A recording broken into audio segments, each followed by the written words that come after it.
Tonight, Carney'S lead, the Liberal leadership fallout, Trump's trade war about to erupt, plus the focus on rich minerals and the far-right sees gains in the German election. From Montreal, this is episode 22 of Night Talk. I'm Gary MacDonald. And once again, it's Eddie Tekalik, live from Playa del Carmen, and happy as a pig in poop.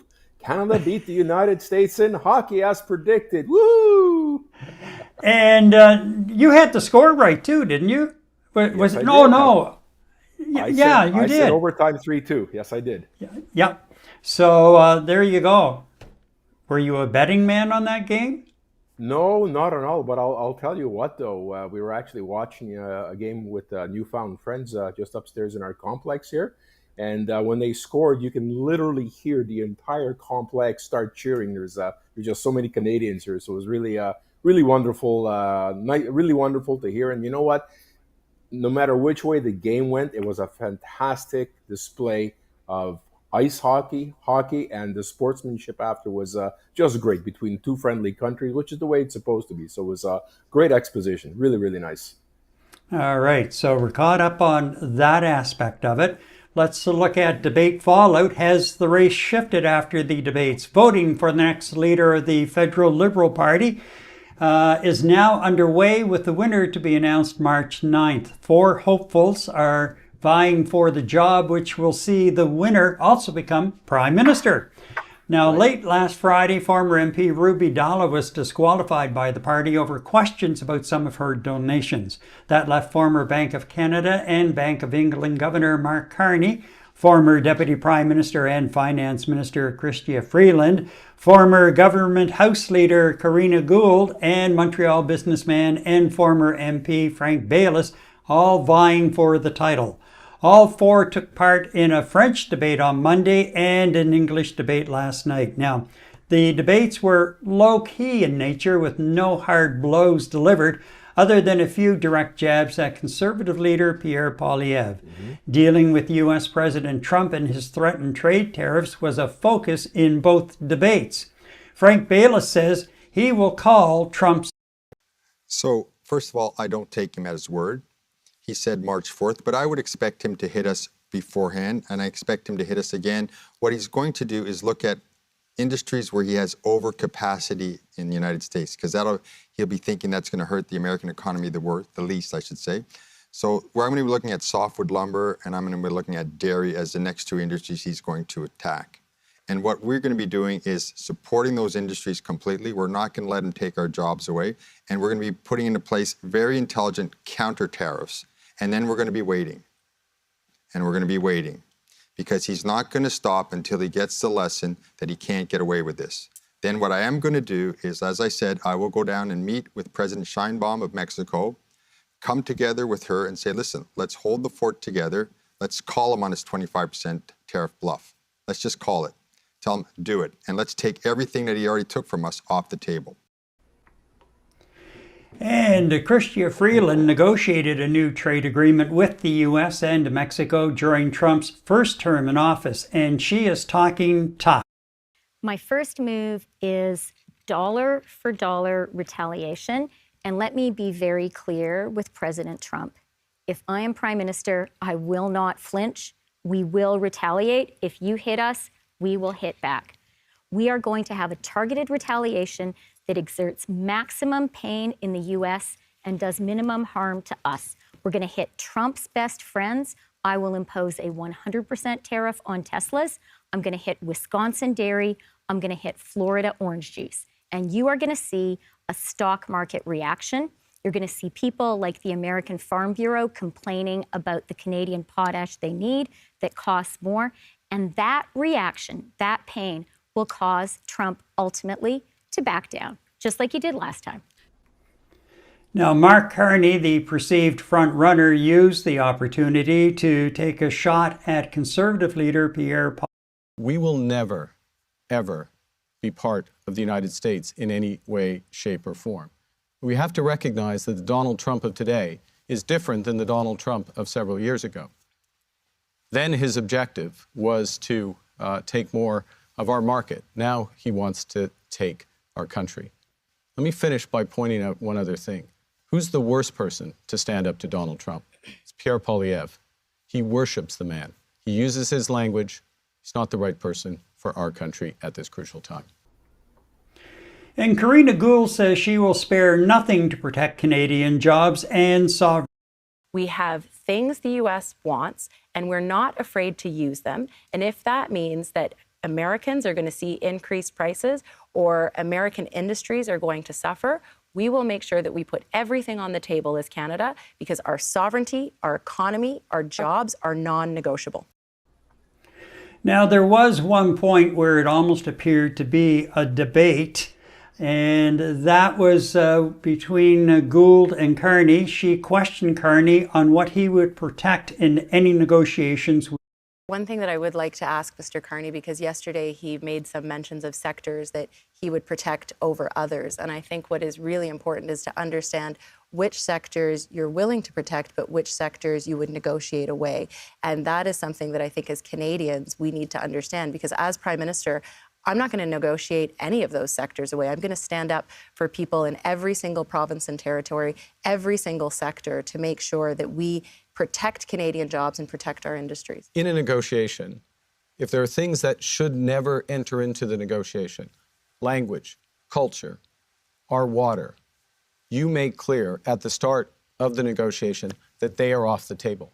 Second thing is that the other aspects, for example, our auto sector, I'll give an example, which is intimately and interconnected with the United States. We're going to negotiate around maintaining a good deal for our auto sector. But that is not the same as accepting a bad deal, Karina. And Eddie, it was very, very low key, very polite. I was watching Hannah Thibault tonight on Power Play, and she moderated last night's debate. And she was saying that they were so polite. It was such a polite scene, people even raised their hands to be acknowledged instead of just sort of jumping in. Yeah. The great Canadian way, like how much more milk and toast can you have? Yeah, you know what? Both you and I have been exposed to the last few American debates, and we're looking at the Canadian, a Liberal Party debate right now, okay? It's probably going to get a little more heated when they actually have the debate for the federal election, but I still will not expect it to come anywhere close to the entertainment quality and the name calling and the people bashing display that we have in American debates. So you know what? I think that's a great point for us as Canadians to bear witness to what the Liberal Party is trying to do. And you know what? With all the theatrics that go along with the U.S. debates, I caught glimpses of the French debate. I watched the English debate in its entirety, the recorded English debate, and you know what? Extremely informative. Myself as a Canadian, I think the people as well would be hard pressed to disagree that they didn't get some level of information, that they were able to compare one candidate against the other without name calling and the embellishment and the theatrics. Very civil, very Canadian, good on them. They answered with respect. They answered with information and backing of information. And when asked a question on what they would do or how they would do it, they didn't just resort to name calling or what the predecessor did or did not do. They tried to lay their platform down. And, at the end of the day, you and I talked about this last week, Gary. Everybody's in election. Everybody's in campaign mode, regardless if we're looking at a convention to elect a new Liberal leader and interim prime minister until the next election gets called. They are in campaign mode, and I think the way they presented themselves, every one of them presented themselves as how do you put it, prime ministerial, and I thought they did a pretty good job with that. I don't think there was one clear winner to the next. They talked to 6 or 7 different areas, which we'll go into. Climate and energy, Trump tariffs and whatnot. They all seem to have an opinion and a position to answer the question as directly and best as best they can. So I was pretty pleased with the outcome at the end of the day. Do you think there was any clear winner in these two debates? You know, it's hard to tell. You know, depending on where you were looking, where they were speaking to. I mean, obviously there was a lot of focus, especially in the first show, the French one, about what they're going to do about handling Mr. Trump. You know, they spoke climate energy, they spoke cost of living, they spoke housing. I mean, all of these things are extremely important to us. And the nice thing about it is they all had either a common agreement right across the board, complemented with maybe taking a different position and a different avenue to achieve that particular goal in terms of resolving some of the housing crisis we're having in Canada. So I think there might have been a winner in each of the categories per se, but I don't think there was a clear-cut overall winner that can claim victory.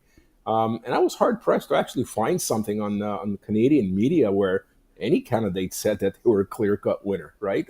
I think they were being very cordial in terms of the respect of their colleagues, and they just basically solidified what they spoke about the night before and how passionate they are about becoming the leader of the Liberal Party and the next Prime Minister of Canada.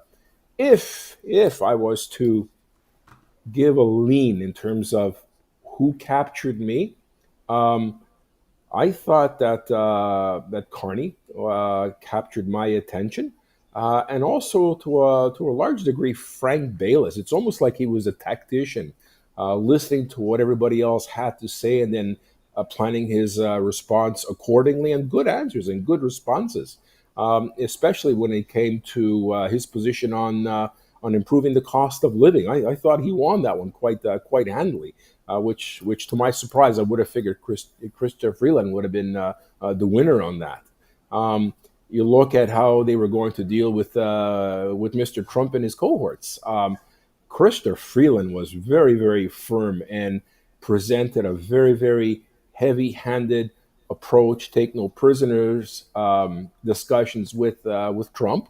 And you know what? Rightly so. She was the godmother of the Kuzma Pact that we have in place today, that the United States essentially threw in the garbage, and something that Mr. Trump said towards the end of his term, what kind of a fantastic deal this was, which unfortunately is no longer a fantastic deal for him. And I think also Carney's position on dealing with Trump. So it all depends on what the subject was, but I think Mr. Carney and Frank Baylis kind of were up there in my list.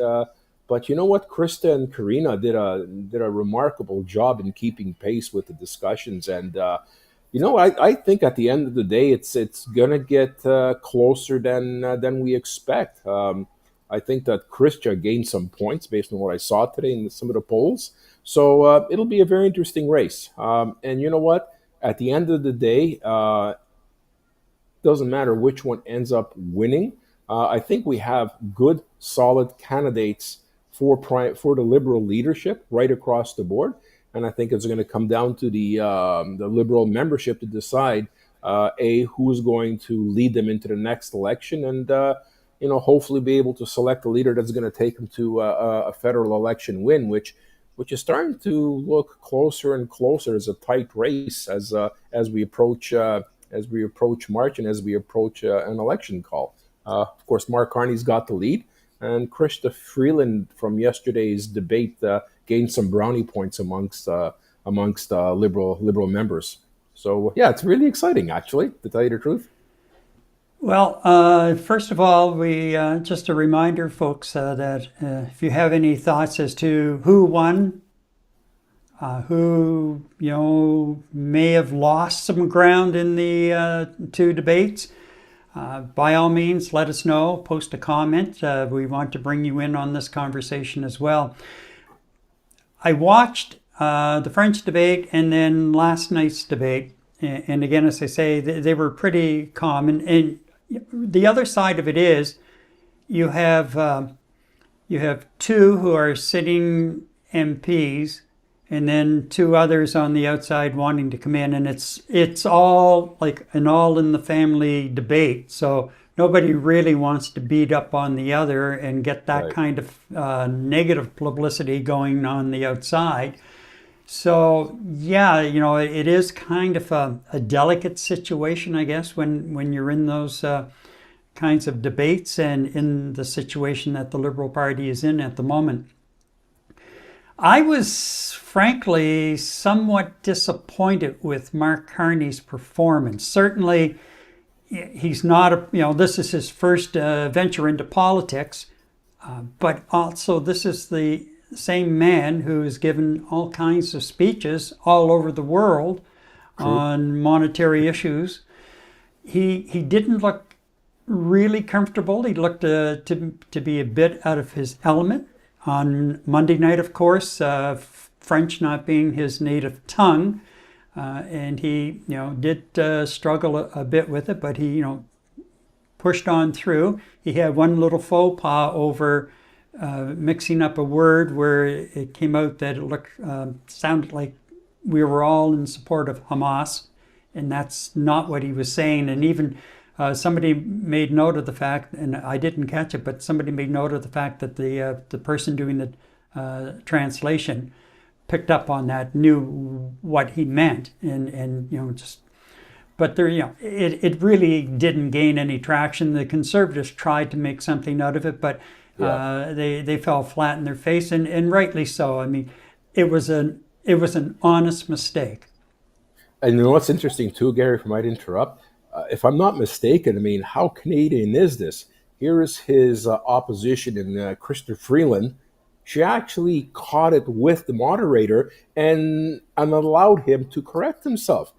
Yeah. Who does that but a Canadian? Like, wow, that was absolutely amazing. That just convinces me that all four of them have the best interest of the country in mind and running for the Liberal leadership, as opposed to just running in it for themselves, as we've become used to for the last 12 years. It was absolutely remarkable that his opponent helped him identify the mistake and allowed him to correct without attacking him. And of course, like you mentioned in today's newspapers, I mean, of course, the PC attacked him directly right off the bat. Good God, man, you're right, Gary. That guy made an honest mistake, and he was speaking French, right? Yeah, and not the native tongue of the people on the stage, and they all made a good effort. As a matter of fact, Karina Gould, when they came out to speak to reporters in the spin room following the debate, right.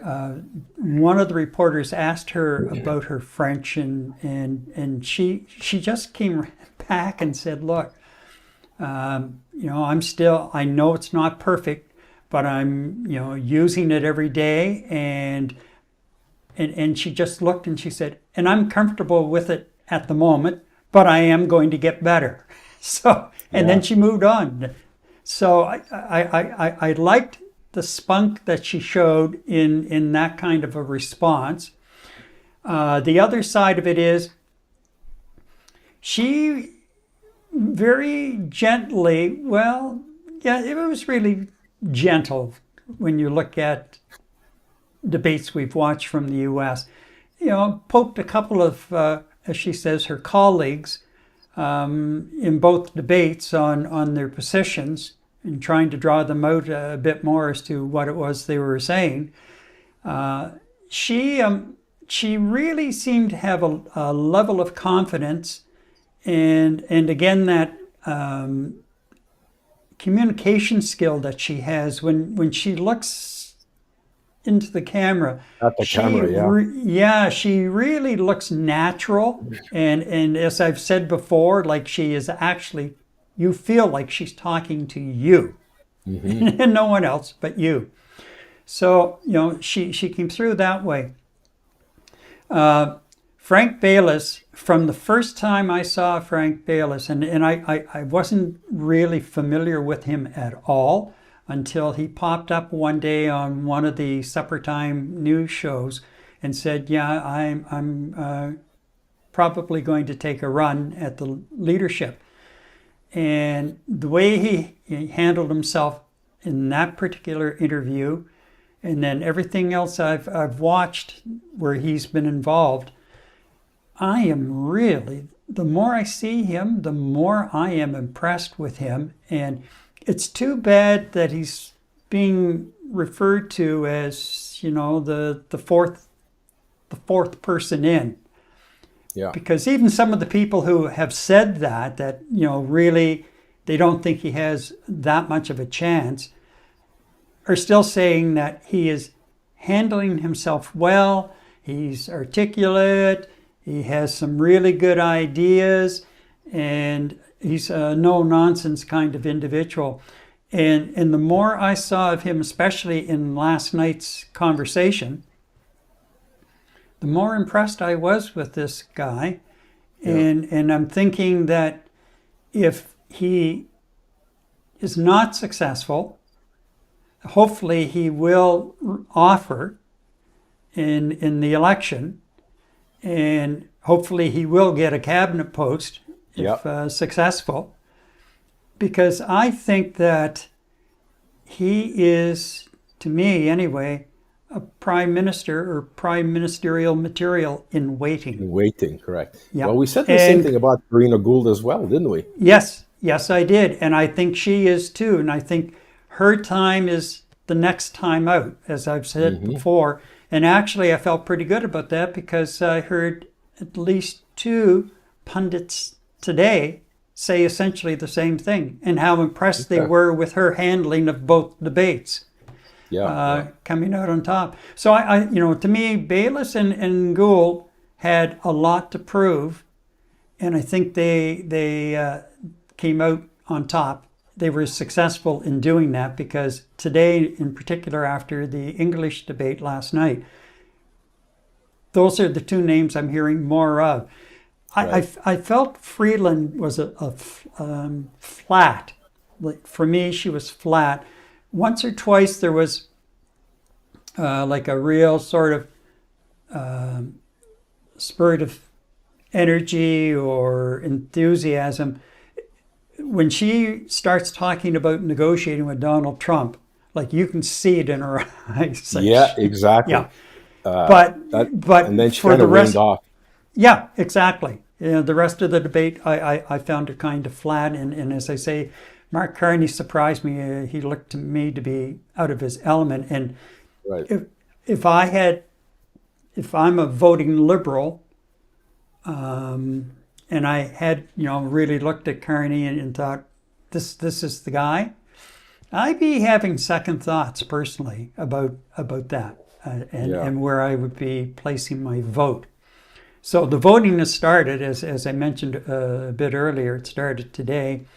And I heard through some sources today that some liberals who are registered to vote are having problems logging in and getting to the point where they can actually cast their vote. So I don't know what exactly the issue is. But I know that there have been some people have been calling, their MPs' offices and that, trying to find out what's going on and how they can cast their vote. So please tell me where that the present government is not using an Elon Musk platform, which is creating problems for our liberal members to cast a vote. What do you think? My guess is it's an Amazon platform. There we go, even worse. But I was just thinking too. We're looking at the four candidates. Now, one of them is going to win. Three of them are going to. I'm not going to say go home. Three of them are not going to win. Now, just based on what I've seen the last two debates and how they handle themselves in day-to-day news affairs, can you imagine one of these individuals being the prime minister and the other three being brought on board with significant portfolios to lead this country? I would be extremely pleased with that, because here we have individuals who are all running for leadership of the party and the country against what other political parties present status quo today. And let me tell you, I think that the four of them together as the A team for Canada moving forward, for at least the Liberal Party moving forward, and potentially the A team for Canada, I think they'd be a force to be reckoned with, to tell you the truth. Well, guess who is on the same page as you? Gary McDonald. Karina Gould. No kidding. Late this afternoon, I just happened to glance over at my iPad, and I had CTV News channel on, and there she is holding a scrum outside of it looked like Parliament Hill, anyway, late afternoon, and here she is. She said, looking at my challengers, a very talented team, and I'm here today to invite. And she named the other three, you know, Freeland and Carney and Bayliss. Bayliss, yeah. Yeah, and she said, I want them to be members of my cabinet when I win. Mm-hmm. Now, that's, first of all, like, I have to give her full marks. That's a pretty ballsy move. Yeah. Boom, just to go out and say, okay, this is what I'm doing. But she's been out and she's been, you know, little things like that. So anyway, But by the same token, she probably meant, she realizes that there's a possibility she's not going to win, right? Never count her out. She's basically subliminally saying that whoever wins, I want to be part of this. And that's why I think you're absolutely right in saying she is a prime minister in grooming and in waiting. Not right now, but she will be, and just want to be part of Team Canada in what is really a very, very critical 4 years for our country. It's probably going to set the stage for the next 12 to 16 years in terms of what happens over the next 4 years. So, I was really, really pleased to see that you had four very qualified, highly motivated individuals running for the prime minister, running for the Liberal leadership, and then running for the prime minister of Canada. Whoever the individual is going to be is going to give Poilievre a solid run for his money, if not actually defeating him and gaining a majority, which is what I've seen in some of the polls. I think there was a CTV Ipsos poll that basically is giving the Liberal government a possible minority government by way of only 3 seats. So, wow. I mean, what a turn of events over the last 4 weeks, Gary. Like, seriously. well, Poilievre has to be shaking in his boots, as we said last week. He's starting to pivot. So, sorry, I'm not being ignorant here. I was just looking for something. Because just to follow through on the conversation. Right. Where is it? There's one in particular. That's it. Carney's going to be in trouble. Yeah. Because last night he said, remember he chaired the board of, what's the name of it? I just had it. Brookfield Asset Management, former vice chair. And he resigned all of his board responsibilities just prior to, I think he said the middle of January, prior to entering the leadership race. Anyway, that company has moved its head office from Toronto to New York. And the fact of the matter is, what's coming up here is, even though Carney said that happened after he had resigned, Right. the whole thing was put in motion, and the board was unanimous in approving it, and apparently Carney sent a letter out to investors saying that the board had approved it, was unanimous, and that they're recommending the shareholders vote in favor. Anyway, the Conservatives are now starting to jump on that, and that's going to be a story that probably gets some legs very quickly in the next day or two. And it will be interesting to see how Carney handles it. Now, I know on Power Play today, Vashi Capellas invited or issued an invitation for Carney to come on and explain it. And that was declined. And the campaign issued a statement instead, and again, reiterated the fact that that happened after he left the board, even though she had a copy of the letter, apparently. And that, yes, the office per se is moving, but no employees were transferred from Toronto to New York. All of the Canadian employees are staying here, and they're maintaining their Canadian presence in that respect, and that all taxes that are due or payable in Canada will be paid. So it's going to be interesting to see how Carney gets out in front of this. And I mean, this is just one of the things that, as a prime minister in particular, the leader of a party, and as a prime minister in particular, you're going to have to be ready to deal with at any time, whether the information on the other side is true, partially true, or false. However, the thing of it is, in politics, it must not only be right, but it must be perceived to be right. And perception is a bigger part of the game most of the time than the actual situation. In other words, the old saying used to be, never let the facts get in the way of a good story. So it will be interesting to see how that shakes out.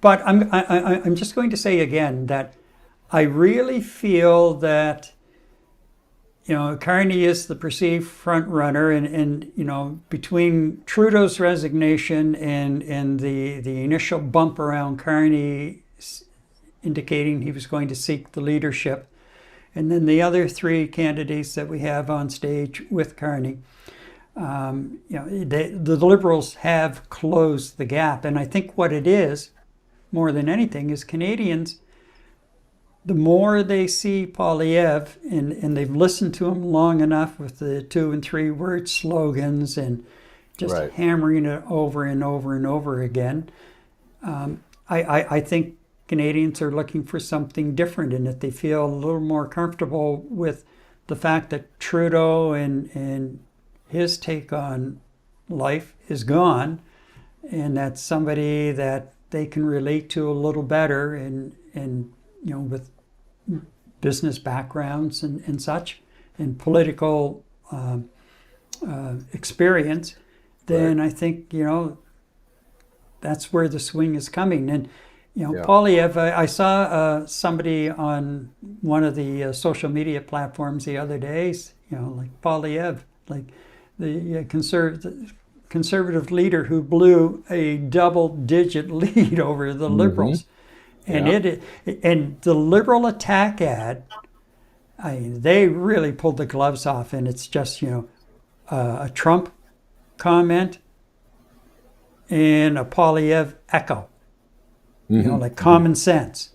Right. And to me, you would think that the Conservatives and Poilievre would have caught on to this either just when that ad first broke, because it's been out for over a week, I think now, or could sense it building with the patriotism levels building in this country after Trump started really pushing us around.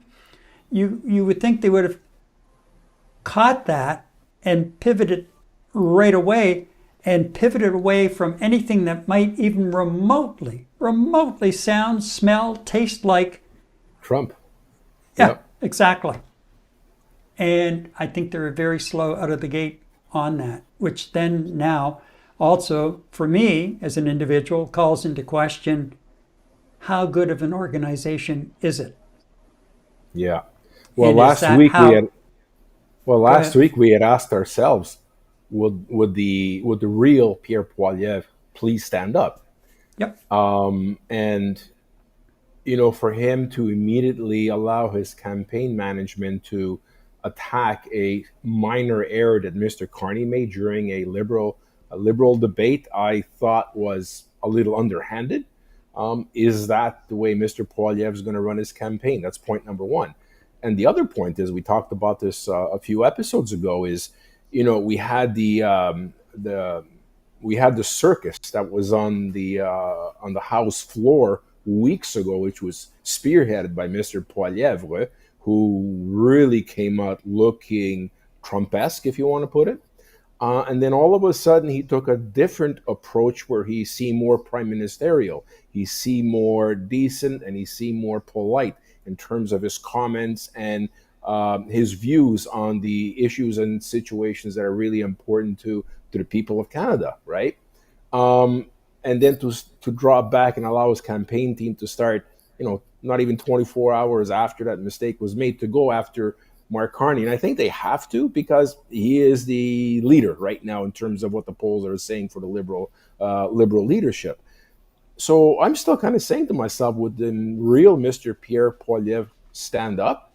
And I just have this feeling inside that what's going to happen leading up to the federal election, any campaigns, the real Mr. Poilievre is going to come out, and I don't think it's going to be the statesman that we've seen the last 3 or 4 weeks. I think the real Pierre Poilievre is going to come out, which is the same one we saw on the Commons floor, with the circus that he tried to conduct as the ringmaster those many months ago. So, yeah, I don't know. You're right. I mean, he dropped from a double-digit lead to, I think, what he's down to 9 or 10 now, or something like that. What a gain by the Liberal party in terms of where he places right now. And I think there was a CTV Ipsos, and I'm looking at it right now, with Mark Carney taking the Liberal Party into the next election. Conservatives 40 points, Liberals 37.9 points, 38 points. Holy smokes, what a jump. Like, seriously speaking. So you said, and when you you factor actually in the said 2 months ago, you said two Yeah. months ago, this one is Pierre Poilievre's to lose. And the numbers are starting to show that he's starting to lose it a little bit in terms of the people of Canada and what they're looking for in terms of change. And what I was going to say was, I don't have the poll in front of me, but the margin of error, probably with that factored in, puts the cons and the libs pretty much in a dead heat. Neck and neck, yeah. Yeah, for sure. So anyway, in summary, I think that I don't think, for me anyway, Carney didn't gain any ground. I think he may have lost maybe a bit, but certainly he came out of the debates, at least, especially if he can control this little episode regarding the move of his company, or the company that he was with at the time. And Chrystia Freeland was, I don't think she really got a whole lot of traction coming out of these two debates. I think that Frank Baylis really opened some eyes, and people, are sitting up and taking notice. And I think that Karina Gould has caught a lot of attention, especially within Liberal ranks as well. So, I think probably, I would say Baylis and Gould would come out, I wouldn't say winners, but I think that they emerged from both debates in a slightly better position than what they were going in. I think Freeland, didn't make any gains, but I don't think she lost anything.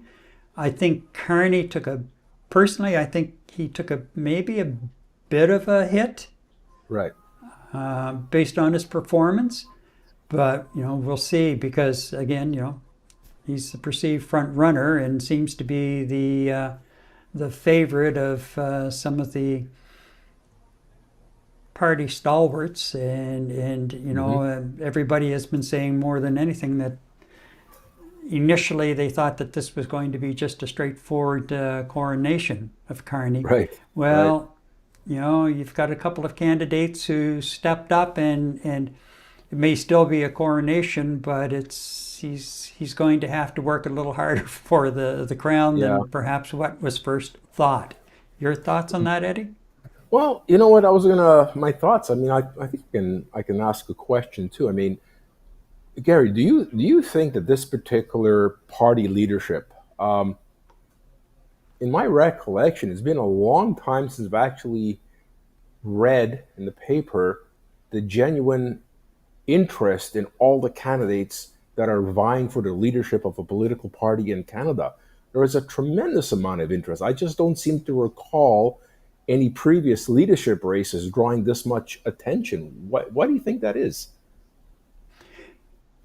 I think it has something to do at this particular point in time with what we're facing from south of the border, and the sudden surge in the in you know our level of patriotism and you know pride with you know in the country. I think that has a lot to do with it. All of a sudden, wow, you know, okay, who's going to be, because you know whoever wins this Liberal leadership will be prime minister at least for a day, for sure. So Right. this is our next leader of our government. So I think you know more people are starting to jump on board from that perspective as well. And you know, it really, in some respects, as annoying and as you know frightening for a lot of people as it has been and will be, maybe Trump is doing this country a favor in waking us up to be much more patriotic, and you know that new sense of unity right across the country. Although Alberta now is kind of there's a movement in Alberta that kind of puts a bit of a dent in it, but overall, like you know, the level of unity and patriotism in this country probably has shot up 150%. Yeah. From you know the first of the year or back in November when Trump first started making noises about tariffs and then Canada becoming a 51st state. So Right. I think that's where a lot of that interest is coming from, and you know what, so be it. Whatever it takes, great. And now it's there. Let's keep it going. Yes. Agreed. Yeah. So with that, and again, if anyone watching has any thoughts on the leadership race and or who they think the winner is going to be, or your thoughts if you watched any of the you know one of the two debates or both debates this week, by all means weigh in on the conversation. I'm really interested in Eddie's question. You know, why all of a sudden do we seem to have a great interest in politics, and especially this particular leadership race? Let us know, and we'll share your comments with everyone as well. Yeah. So, with that, let's move along. Coming up on the brink of a trade war. But first, a reminder. If you enjoy our live stream and would like to buy us a coffee, simply scan the QR code that's on the screen at the beginning of the show, and a link in the description below. Eddie and I appreciate your kindness. So, Trump's trade war about to erupt. Well, President Donald Trump says he is pushing forward with 25% tariffs on Canadian goods sold to the U.S., the first round set to take effect next week after a 30-day pause. The other tariffs, including steel and aluminum, are set to take effect on April 2nd. And just before I go any farther on that one, I was watching Trump today, and originally it was supposed to take effect on April 1st. And he said, I think we'll push it back to April 2nd. He said, I'm kind of superstitious. Superstitious. I mean, guess what April 1st is? Yeah. That's true. Huh? Yeah. Yeah. So, anyway, during his first cabinet meeting today, Trump again pushed his idea of Canada becoming the 51st state. We support Canada. $200 billion a year in subsidies, one way or the other. We let them make millions of cars. We let them send us lumber. We don't need their lumber. We're going to free up our lumber. Lee's going to do the head of environmental. We're going to free up our lumber. We have the best lumber there is. We don't need their lumber. What do we need their lumber for? When you look at we subsidize them $200 billion a year. Without us, Canada can't make it. You know, Canada relies on us 95%. We rely on them 4%. Big difference. And I say Canada should be our 51st state. There's no tariffs, no nothing. And I say that we give them military protection. They have a very small military. They spend very little money on military. On NATO, they're just about last in terms of payment because they say, why should we spend on military? That's a tremendous cost. Most nations can't afford to even think about it. Why should we spend on military? The United States protects us. And I would say that's largely true. We protect Canada, but it's not fair. It's not fair that they're not paying their way. And if they had to pay their way, they couldn't exist. When I spoke to, let's call it the prime minister rather than the governor, but when I spoke to him, I said, why are we giving you $200 billion a year? He was unable to answer the question. I said, why are we letting you make millions of cars and send them in? He was unable to answer the question. Justin Trudeau, a nice guy. I think he's a very good guy. I call him Governor Trudeau. He should be governor because the fact is that if we don't give them cars, we don't have to give them cars. The tariffs will make it impossible for them to sell cars into the United States. The tariffs will make it impossible for them to sell lumber or anything else into the United States. And all I'm asking to do is break even or lose a little bit, but not lose $200 billion. And we love Canada. I love Canada. I love the people of Canada. And but honestly, it's not fair for us to be supporting Canada. And if we don't support them, they don't subsist as a nation. And just before we get into that particular conversation, Eddie, I just want to come back around to a comment. We just had a comment come in. So Deborah says, Carney is clearly the Liberal Party's golden boy. However, I just can't shake my distrust of bankers. Good point.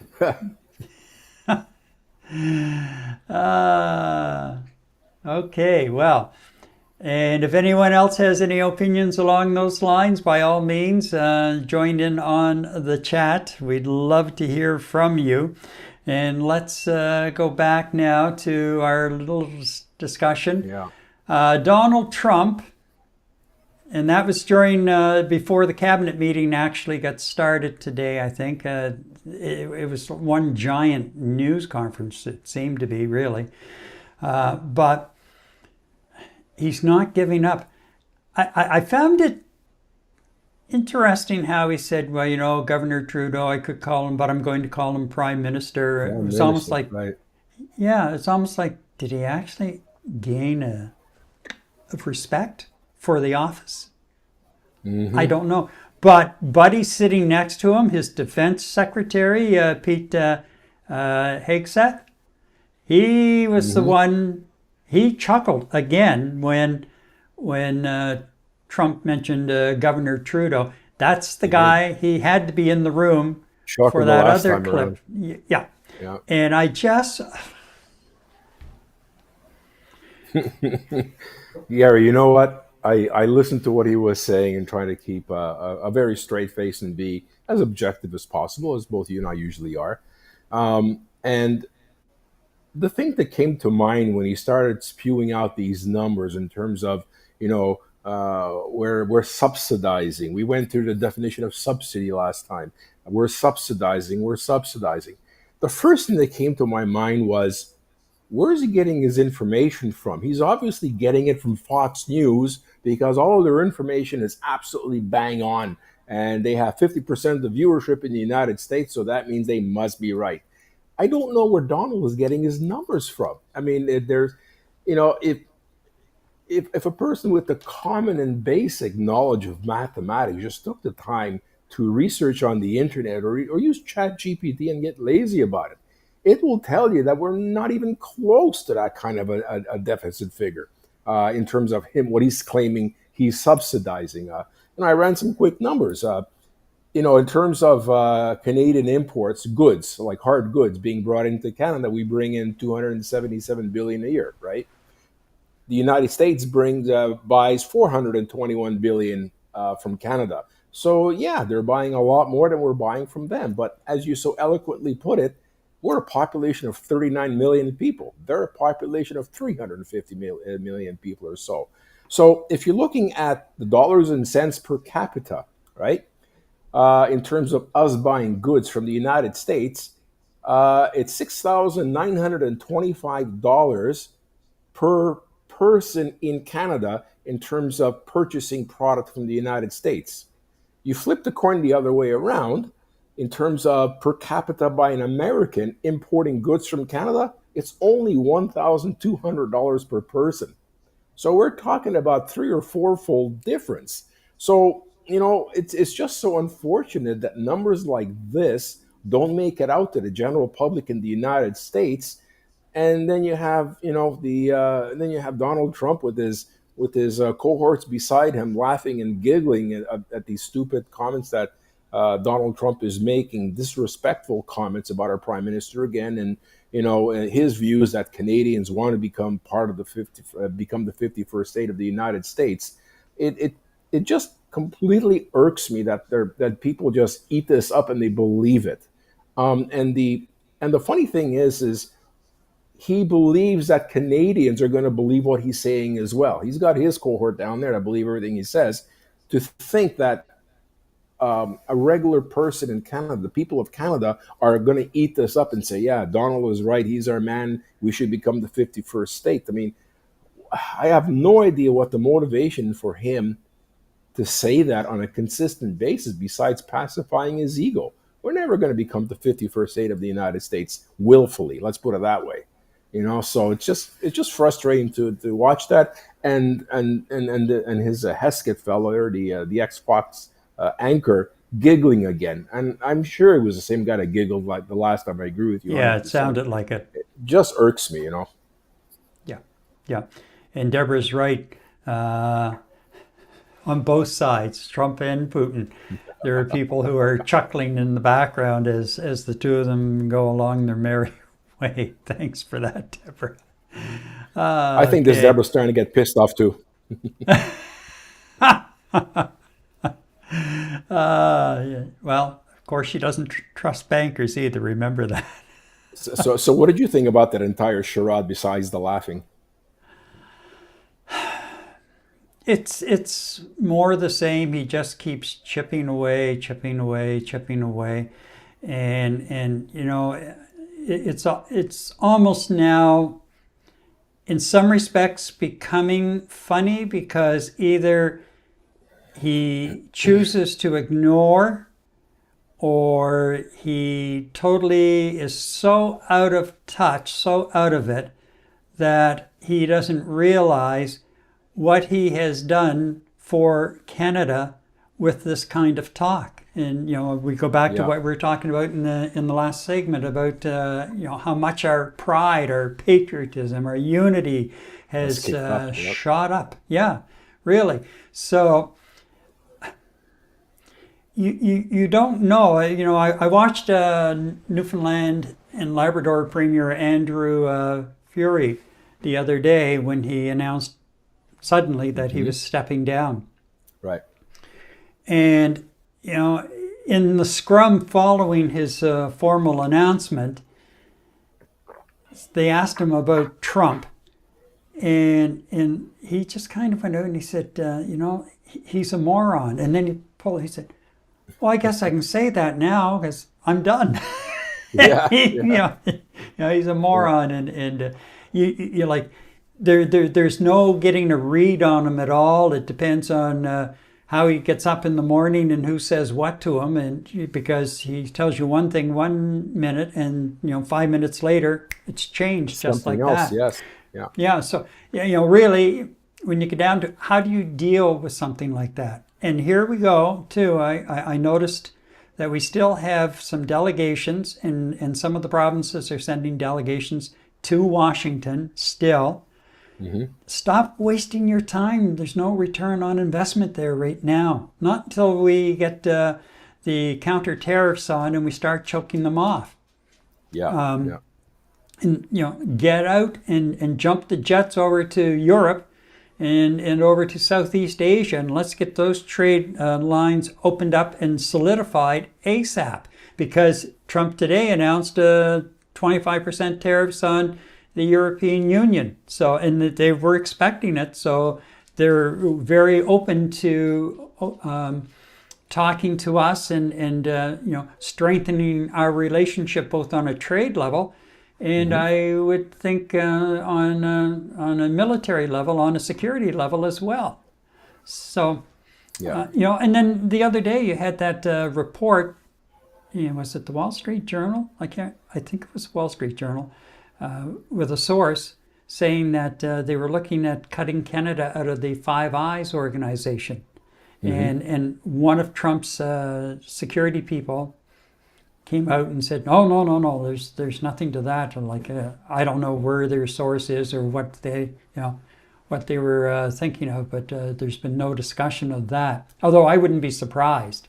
It would not surprise me if behind the scenes he was doing that. And of course, the Five Eyes is a security, intelligence, and sharing small group comprised of the United States, Canada, New Zealand, Australia, and the UK. So, yes, and we're probably one of the small players as far as the Five Eyes, given the size of our military. And if you look at it on a per capita basis, I don't know what Australia has, and nor do I, know what New Zealand has. Maybe on a per capita basis, their military is bigger than ours, but I don't know. Anyway, they're small players, and we're a small player in that group as well. But again, I have to start asking myself, even if we're still cooperating with them on intelligence sharing, how much of what we're getting is legit? Oh, that's true too. You mean getting from the Americans? Yeah. Yeah. True.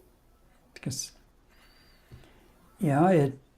look at the people that he's putting in place to head up these various agencies, and then think about Trump himself. I don't think there's a word of truth that has crossed his lip in years. So, that's the organization that we're dealing with. So, can you really trust it? Because Trump doesn't trust them himself. He doesn't trust the FBI. He doesn't trust the CIA. So when you look at it from that perspective, it's a toxic environment. And how solid is the intel that they may be sharing with us? I'm beginning to question that aspect of it as well. So, I don't want to get any conspiracies going or anything like that, but it's just a natural thing for me to say, okay, given what I've witnessed. Well, you know what though? So you have 5 countries that are part of this this group, right? I was just thinking about what you were saying. I would not, if the Canadian CSIS is a very, very smart an organization. They've been around for a long time. Okay. What's to say that CSIS in Canada, along with the Australian, New Zealand, and British intelligence agencies, are not already having these conversations and saying, "Can we trust the Americans?" I would venture a bet that that's probably happening as you and I speak. I would not be surprised. I mean, if Canada is suspicious or potentially suspicious of the quality of the information that's coming from the United States, if it's truthful or misleading for a hidden agenda, I would bet you a nickel that the other countries involved with this organization are equally questioning the integrity of what the United States is giving them information-wise. That's what just crossed my mind. So, you Well, never look know. at it from this. Yeah, look at it from this perspective, Eddie. You know, look at what Trump has done to Ukraine and Zelensky. Like, just a complete reversal and setting them up. Like, Yeah. how can Zelensky, the you trust dictator, no anybody? less. Yeah, he turned on them, Yeah, true. and saying, that they started the war. Yeah. Well, just like Tucker Carlson agreed with Comrade Putin that Poland started Second World War. Same type of deal. Like, come on, man. What the hell? Yeah. Oh, it's that was a scary statement, a scary state of affairs with the Ukraine recently. I just couldn't believe it. A lot of the folks here as well that are with us on holiday just could not believe what came out of Trump's mouth or Vance's mouth in Germany and out in the Ukraine. It's just so it's really sad, disheartening, and sad to hear that come from the leader of the United States, the supposed leader of the free world, just to you're on your own, buddy, and then on top of that, to add insult to injury, call him a dictator in public forum, for crying out loud. My goodness. And, history is repeating itself. And, you go back to the early days before World War II and Hitler, and you can almost check off each box ever since Inauguration Day. Yeah. The only difference being is Trump, how can I put this?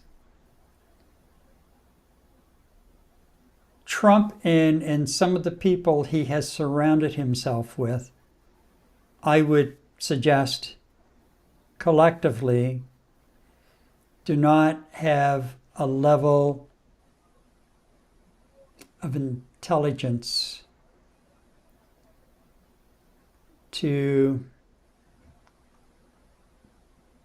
that would be comparable to, God forbid, Hitler and his group.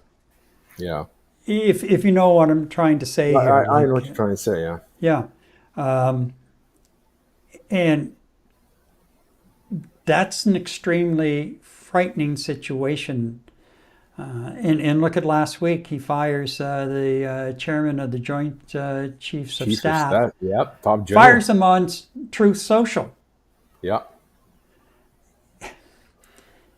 And, there's some other things that have been happening there where it just seems that one opinion I read the other day, that the way that was handled, it could be construed as removing the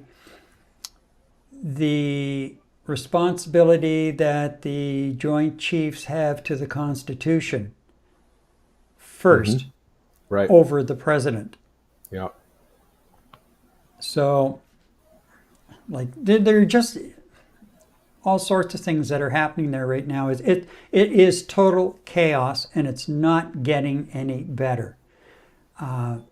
So far, really, it has been, aside from the USAID cuts that the unelected U.S. President Elon Musk initiated, Right. cutting off aid to different countries around the world, third world countries.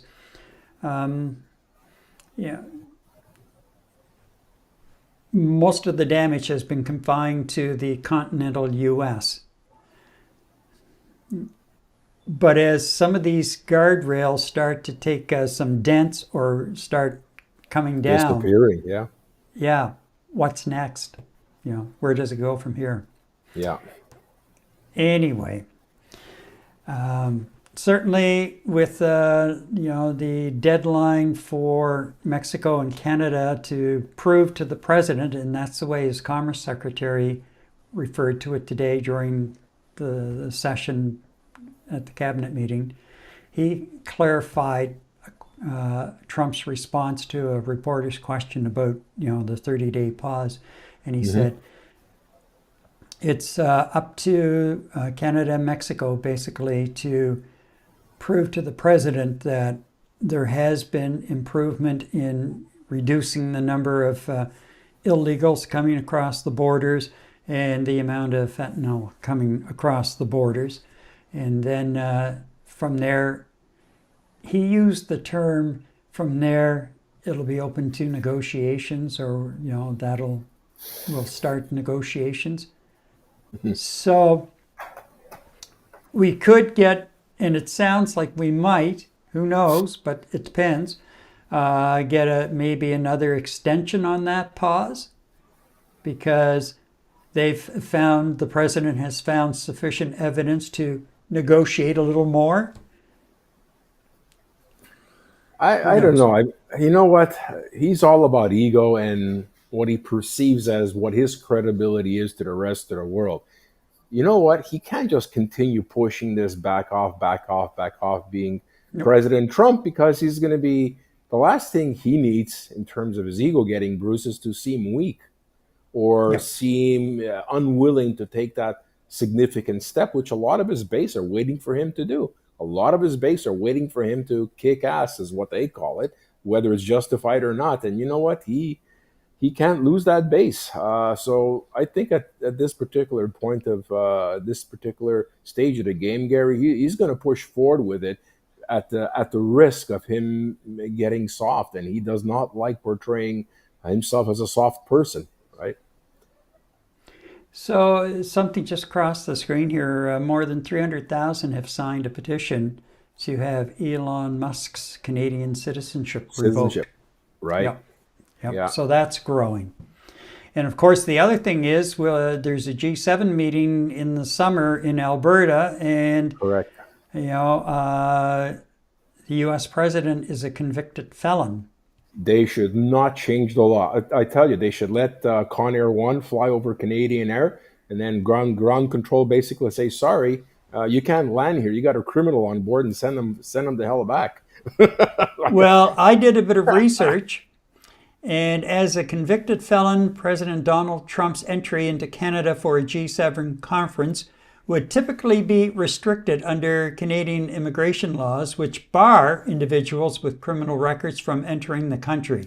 However, exceptions can be made, especially for heads of state attending international events. In such cases, Canada may grant, are you ready for this, a temporary resident permit to allow entry despite the conviction. Therefore, while the standard policy would deny entry, it's plausible that President Trump could be permitted to attend the G7 conference in Canada through diplomatic channels and special permissions. Wow. Well, look, if, for example, whoever the leader of Canada is at that time, takes one of two approaches. No, we're not going to be making a special exception for you. Or, if they are going to be making a special exception, because we are speaking about the United States of America with its economic clout, let the world know that Canada is making an exception in accepting a convicted felon and giving him temporary citizenship. What did you call it, Gary? I can't remember. Giving him a temporary residence to be able to attend this conference, and milk that for all it's worth. Don't just give it to him and be quiet about it. Milk it. I would milk it like there's no tomorrow. Or we could let the CBSA just say at Calgary or Edmonton International airports, when he arrives, convicted felon, get on the jet and get out. Get out of here, yeah. Yeah, right. Oh my goodness. And then whoever is prime minister at the time just say, see, our borders are tightened up. It is working. We're not letting any illegals in. Good one. There's your proof, Mr. President. Yeah, exactly. Oh boy. Exactly. Okay, so up next, we have an update on the growing interest in rich minerals, and a far-right extremist party makes significant gains in Germany. Now, if you are enjoying or thinking about starting a YouTube channel and wondering about what app to use for live streaming or recording your show, I would recommend Ecamm. That's the app we use for Night Talk. It's essentially a video production facility just a click away in an app. You can get more information by clicking the affiliate link in the description below. So, rich minerals, far and right gains, sorry. Let's try that again. Rich minerals, which is a mouthful all of a sudden for whatever reason, and far-right gains. That's better. Rich minerals and far-right gains. U.S. President Trump is making a lot of noise about rich minerals. Access to Ukraine's supply of the materials has been one of the key factors in Trump's push to end the war with Russia. He has also mentioned them when talking about Canada becoming the 51st state. Right. All right, over to Switzerland we go for an update on the whole issue around rich minerals and, of course, the outcome of the German election. Joining us from Switzerland is Night Talk contributor Christian Falk. Christian, welcome back to the program. Thanks for having me. All right. Already there's more changes coming about as far as all of the discussion around rich minerals. First of all, Christian, really what are we talking about when we use the phrase rich minerals? Well, rich minerals, we're specifically talking about strategic minerals, which are basically having a huge impact on the automotive industry, on the IT, like all daily devices like mobile phones, cars, etc., etc. We talk about rare earth metals, which Trump is partially talking about when we have a look now at the Ukraine, but also like industrial metals like copper, zinc, etc., etc. Those are the minerals we're talking about. Okay, so we already have word that U.S. President Trump and Ukraine President Zelensky have reached some kind of a deal on Ukraine providing rich minerals to the U.S. What kind of an impact would that have on the market for rich minerals overall? Well, basically, we know that the Ukraine is a producer of mass alloys, which is more going in the mass production, like steel production. We're talking about, I don't want to go too much into the specifics, but we're talking about silicon, etc., etc. However, big minerals. However, it is known that the Ukraine has a lot of strategic minerals like rare earths, which are very important to the U.S. because the main exporter of those minerals is at the moment our main producer is China. And we know the tensions between China as well as the U.S. China is using the rare earths specifically as a pressure against potential sanctions from the U.S. Yeah. So from that regards, that will be an alternative going into the Ukraine. However, how realistic is it, and what is the time frame on utilizing those minerals? You can do a deal here, but still, as said, commodities, mining, this is a dinosaur business. It takes years in order to establish from an exploitation contract or like a greenfield to a really producing project. So looking into exploiting those minerals could take years, and it's not something which could be utilized tomorrow. Yeah, that would be for something for the next term of the next president. Yeah. All right. Now we know also that Trump is looking at Canada regarding rich minerals as well, and of course Africa is a source of supply for rich minerals. And in one area in particular, South Africa. You were there about 2 weeks ago when the South African president all of a sudden said, okay, U.S., you've done us wrong and we're cutting you off. And that all centered around the cuts of aid coming from the USAID. You were there. What was the sense that you were getting as to how effective this whole move by the South African president, how effective would that be? Well, no one actually expected a strong response like this from South Africa. That was historical. Like, even the impact it could potentially have. We're talking about billions. I think we were talking about the trade deficit of $249 billion of metals, of all kinds of metals from Africa. The thing is that South Africa is the main hub of the export of all minerals. So that includes minerals from the DRC, the Democratic Republic of Congo, from Zambia, around in Rwanda. Most of those, next to Tanzania, are routed via South Africa. And South Africa itself is also very rich in big commodities like iron ore, chromium, which have a huge impact for the US economy. So we're talking about a double, let's put it like double punishment. Not only the US could route material through South Africa, but also like the material which is actually sourced in South Africa would not leave the country to the US. We were quite happy about the response. Let's put it like not happy, but quite surprised. And it was a bold move. However, how does this look in real life? The commodities business is a really invisible, shady business. Let's put it like this. Even US companies all of them have mostly European-based umbrella companies, where it's really hard to track if those sanctions actually could take effect. I talked to 2-3 trading houses down there in South Africa, and they already indicated that there are alternative routes in order to secure those resources. Yeah.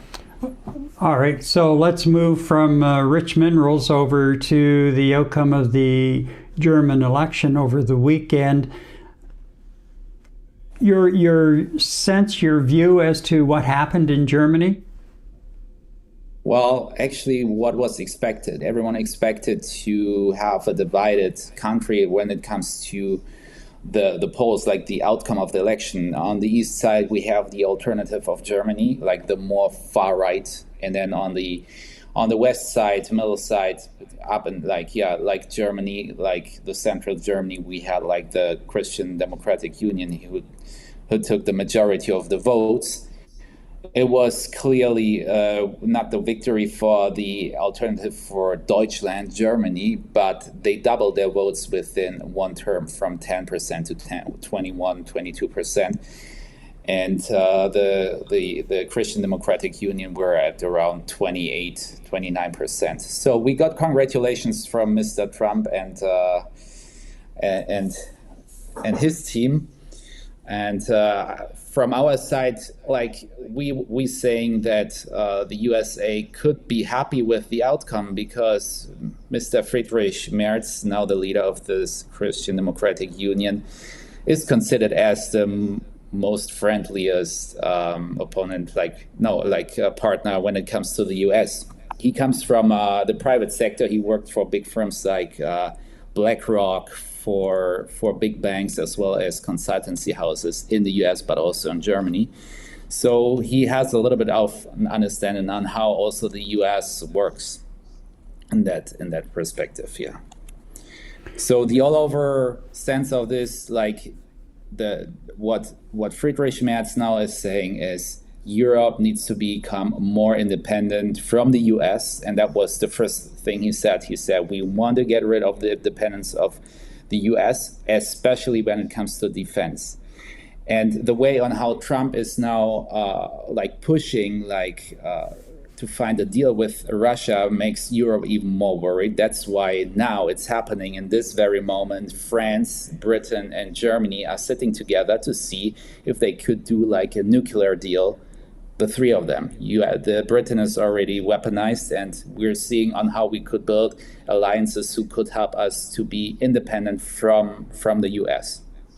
Well, along that very line, last night in the Liberal leadership debate, one of the candidates brought that very fact up that as far as Canada is concerned, we should be turning our attention to Europe and how can we work with the Europeans as far as defense and security would be concerned. And of course, they pointed out the fact that both France and Britain have nuclear weapons. And so because we're at a point here in Canada, as you know, where we can no longer really depend or trust our closest neighbor and former ally. Exactly. I mean, we are having the discussions here as well, and we're reaching out with a hand to Canada as well. Of course, there's a lot of dependency between Canada and the USA. You cannot just interrupt all the trade overnight. Especially, there's still the Atlantic Ocean between both of us. However, in terms of logistics, that might be not always suitable, but there's definitely a way to increase the trade volume and the partnership between Canada and the European Union. I think we in any case have a good partnership. I mean, looking between Quebec and Bavaria, we already know that there are special agreements between both. In terms of economy and trade, I think we're really would look forward in order to strengthen this relationship. All right, now I know you have to go here very shortly, but I did want to ask you about the gain that the AFD made, the far right-leaning party, which was endorsed by, of all people, the unelected U.S. President Elon Musk. If I remember correctly, it's the biggest gain that party has made post-war. Is that correct? Yeah. And if so, what do you think is driving that kind of attention to this party? I mean, it was their program, which they're blaming now also the Christian Democratic Union to have copied. Basically, they were really strict on immigration policies. More strict than any other, but it's a dividing party. People are just afraid that they're too on the far right side. And given the history of Germany, we're actually super sensitive when it comes to far right positions, and all the alarm is ringing our bells. However, it was also a vote from frustration from the German people, because the far left and the Green Wing, they didn't do a good job, and a lot of problems arise. So that was also a protest vote in some aspect. Yeah. All right, Christian, I know you have to run off, so thanks so much for this and giving us the background and your insight as far as rich minerals and the outcome of the German election. Thanks for having me. It was interesting, a couple of the things that he brought up. First of all, about the rich minerals and how that whole thing was in South Africa, and the South African president just saying, yeah, you're cut off.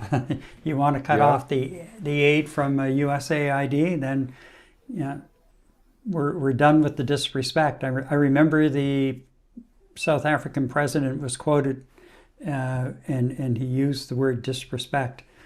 And they were the first, I think they're the first African, he said they were the first African nation to pull something like this and just say, okay, you want to take your balls and bats and go home? That's fine, because you're not getting ours. Anyhow, well, I think there was actually a lot of comment. I've seen some comment on, I forget where it was exactly, that a lot of African nations actually hailed him for his bravery in coming out and doing that. So, you know what? He might be setting a precedent in terms of African countries, which typically have been the battering ram or battered into the ground by American business interests. Maybe some of these countries are going to follow suit and defend their resources as well, right? Yeah, for sure. Anyway, that's pretty much a wrap on episode 22. Unless you have something else, Eddie? No, that was very informative. That was a lot of fun, and looking forward to the next leader of the Liberal Party to be elected, and I'm looking forward to the hotly contested seat in the House of Parliament, getting a new prime minister in Canada in place so we can deal with the Americans. Looking forward to that. And that's going to be a challenge all the way through.